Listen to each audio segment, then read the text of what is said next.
this game as well, so he would be a player that could pull out the techies. Winter's laughing. Come on.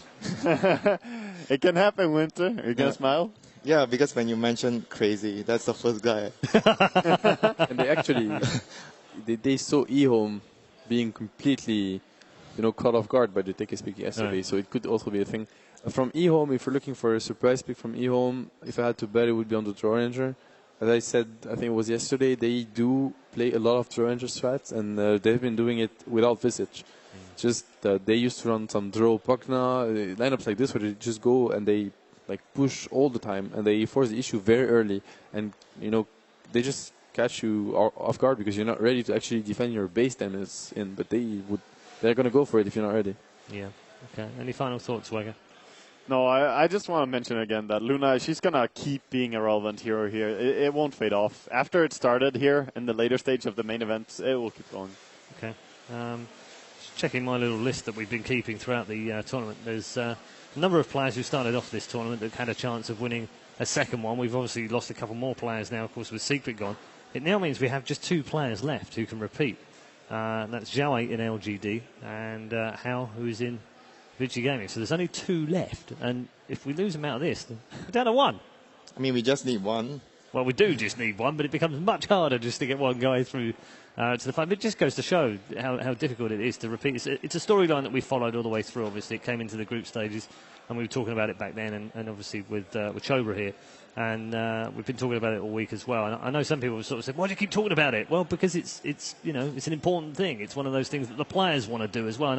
I remember S4 saying in his video interview that that's what's driving him right now. He wanted to win 2 in a row, or 2 overall. So how important do you think it is for these players to have those achievements each time? Because it's not about the money when it comes down to that, is it? Exactly. For every other player, it's I want to win TI, but for one who has already done it, it's to repeat the story. And as you said, it's almost impossible to win just one TI. To repeat the story, we'll see if that can actually happen. I mean, for Hao and Zhao 8, that's the dream. Yeah, it's tough. And we've lost a lot of champions along the way. Obviously, your guys not qualifying either, and then losing Na'Vi early. It's been a bad year for the champions and the favourites as well. It almost seems like it's the year of the wild card. But it's a good thing. I think it's a good thing overall for the scene for 2 reasons. First of all, it's going to give hope to a lot of players, a lot of teams. Nothing is impossible. When you see CDEC dominating the international, and they weren't even invited, they were a qualifier team. They did well in the qualifier, but they actually didn't even win the qualifier. They did well. They were only second. And suddenly they're like one of the strongest teams here, and we're even questioning if EG can actually, beat them. So it's like it's a whole new scene suddenly. So, and it's also gonna bring back to earth, I'd say, the better players, if some of them feel like they are actually far away, far ahead of the others. It's just gonna bring back a tougher competition. Yeah, we've had a couple of players, notably this week. I picked out Arteezy, who said it. And Ice has also said that they both used the word cocky. And I picked up on that because it's exactly what we'd set up here. Was maybe they were a bit cocky when they went out there, going out in their shows and went. And they admitted to that. And I think that's really humble of them to do so. So it's a good identifier that they've gone, hang on a minute. We kind of got carried away here with the whole, we're really good and we're going to win this easily. Yeah, but sometimes players realize that too late. And I think that's why we've seen a poor performance from the champions TI4, TI5. The only one that was really close, I would say, was Na'Vi in TI3 that actually almost got it. But everyone else, they just don't have that same hunger. After you've already proven that you're the best, like if you win another TI, you just prove that you're the best again, right? It's not nearly as strong as, someone who doesn't believe in you. It's like, oh, you guys are good, but you haven't won a TI yet, right? We saw it in the G interview, although that interview was a bit, but there was some information in it. And he actually said at some point, we wanted to beat Secret. So not only they wanted to win and go further, they also wanted to prove that they were better than Secret. And I feel like when you're Secret, sure, you want to win and move on, but you don't necessarily want to beat Virtus Pro. Of course you want to, but it's not a big achievement for them. Whereas Virtus Pro, it's, wow, you actually disqualified Secret. Yeah, the drive is the main thing is the drive for VP beating Secret is greater than the drive for Secret beating VP. Exactly. That's why they perform better. Yeah, sometimes it just comes down to that little bit of hunger, doesn't it, in the moment. Do you feel there was any any sandbagging of any of the teams before we got to TI. I mean, it's been a common thing in sports. I just wonder whether you feel like maybe in Dota 2 some of these guys have been keeping stuff back, haven't been putting everything in. Someone actually did say to me yesterday he believed that the Chinese teams had all not done anything for the first 6 months with their eye fully on the international. I can't believe they've gone to 11 tournaments and not tried hard. Nah, definitely not. Yeah, I don't agree as well. No. I mean, the last few months before TI, there's always talk at every LAN, like at ESL, it was talk, oh, is Secret going to pull out all their strategies or are they saving for TI? But in all reality, I haven't seen any team that I feel is saving strategy. Even Secret at ESL, they performed really well. They pulled out some Tusk-Teki combination, which was seen here at TI as well. I don't think any team was holding back stuff and trying to, because the meta changed from ESL to here. I understand the frustration, though, because people are looking for why have suddenly the Chinese teams become fantastic again when they haven't had particularly good 6 months at the This start of whole the year. thing is a fairy tale. Like, this is Yeah. this is not reality.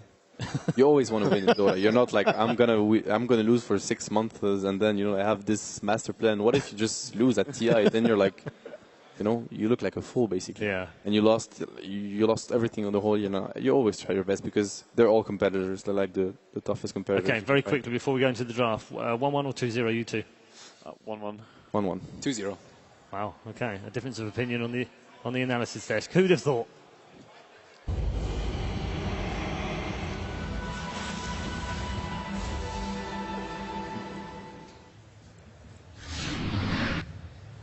E-Home versus VG Gaming. Game. All right. Game 2. I'll help him out there. E-Home having to pull this one back. VG Gaming on the verge of making it into the top 4 yet again at the International. The draft is live. So are we going to see a Winter Ribbon this time? Because I feel like VG Gaming, they can't really afford to ban it because Bounty Hunter is still available. So same goes for the for the VH, but the Gyro is still there. Yeah, it was banned in the first phase of the game, so they might. But they were first pick, so that's why they could also first pick the Gyro. So it's a bit riskier this time around. They have to choose between both heroes.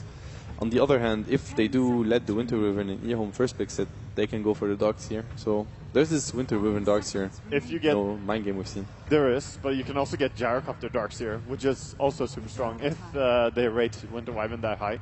So there's a little mind game now from FY and what he wants to do here. I think at the moment E-Home rates Wyvern the highest. Like maybe Lina would be their second priority, but I can see Wyvern, Lina, and Bounty Hunter. These are the 3 heroes that they more than Darkseer. Yeah. That's what they have been doing as well, just picking it as soon as possible, any chance given. So Darkseer actually gets banned out. Interesting. Gyro again? They're targeting RTK, aren't they? Like, they realized last game, managed to shut him down, will not keep trying to hold him back because then E-Home doesn't really come online. Yeah, it really felt like ROTK not being able to have the impact he usually has on the game made them. They felt just weaker overall because of that. Yeah, and we mentioned about this before. With ROTK leading a team, you need to give him a good start. If he doesn't get a good start, he's not going to be like the presence of him in the game is significant. A good start to him isn't really like he doesn't need to be like 5-0 and super fun. He just needs a decent start so he has what he needs to take the fights correctly. That's basically it. Queen Winter Wyvern. Wow. So the Winter Wyvern got through for the first time against these two, and it got picked. No surprise. Queen of Pain as well. Good combination. I don't know. Winter Wyvern is just super strong against Gyrocopter as well. What about Undying for E-Home? It could be a hero that I think it's a hero that fits them in the sense that they like to be very aggressive. They like to team fight a lot. It's a great team fight hero. Great hero to just take objectives. I don't know. Do they even pick DK E-Home? I'm thinking of a lineup around DK Gyro, but I'm not sure they've played DK so much. I don't believe it's CTY's hero as well. It just doesn't feel like it because he excels at these high skill heroes. You know, these heroes that can bring the insane plays. He's not a very mechanical. I go in and stun with a Shadow Blade DK. At the same time, I think it plays to the strengths of their team. As we saw, like last year, RTZ played a lot of DK, and they just won games straight up with it just because it was a straight out draft. I mean, sometimes you have to pick a hero according to your lineup instead of focusing too much. Oh, this guy, he's really good at playing heroes. Of like course, this. yeah. You have to fit the lineup. So I think you need to find a balance between those Storm Spirit. All right. Well, that was cool. balance. No balance. Only CTY Storm. And there's a hero that eHome completely gave up on. It's Razor. I feel like they've been picking Razor a lot prior to the main stage, and they completely forgot about it or just ignored it. I mean, we talk about CTY. You He don't had want a to. bad game. You remember he had that? Yeah. I mean, bad game. He had a tough game versus EG. It's a techies game. And It's then always going to be a bad game. no more Razor. I mean, his Razor was not having fun, but as Winter said, the techie gank, the suicides, it's just, you're not used to it, and it happened. You lost to an Ember, it's really rough on lane.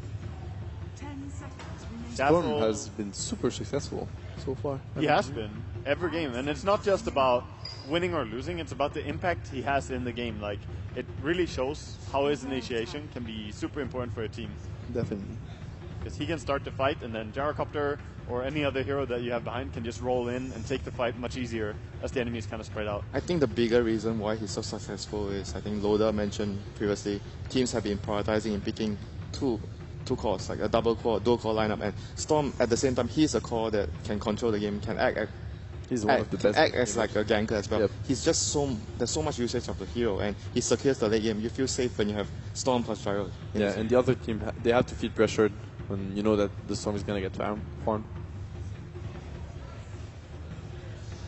At the same time, though, not a terribly easy lane for Storm Spirit. We did see CTY die a couple of times in that straight 1v1 matchup.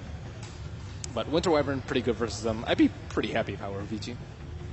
Yeah, I mean, having a Wyvern to defend your teammates against the Storm is obviously very good, but I feel the Storm this game, maybe you want to consider getting Orchid earlier. I'm not sure if you want to forego the Bloodstorm, because Orchid is just a good way of, when you initiate, you don't have to worry about the Wyvern actually saving the target, since you can always see the Wyvern first and just drop the Orchid on him, and you can proceed to secure the kill. It's also the way that if Storm gets Orchid, even if he gets it at the same time as the Queen of Pain, he will be able to jump in and silence her and pull her and kill her before she does anything, really. So I think Orchid first is better for Storm, and it's going to be, as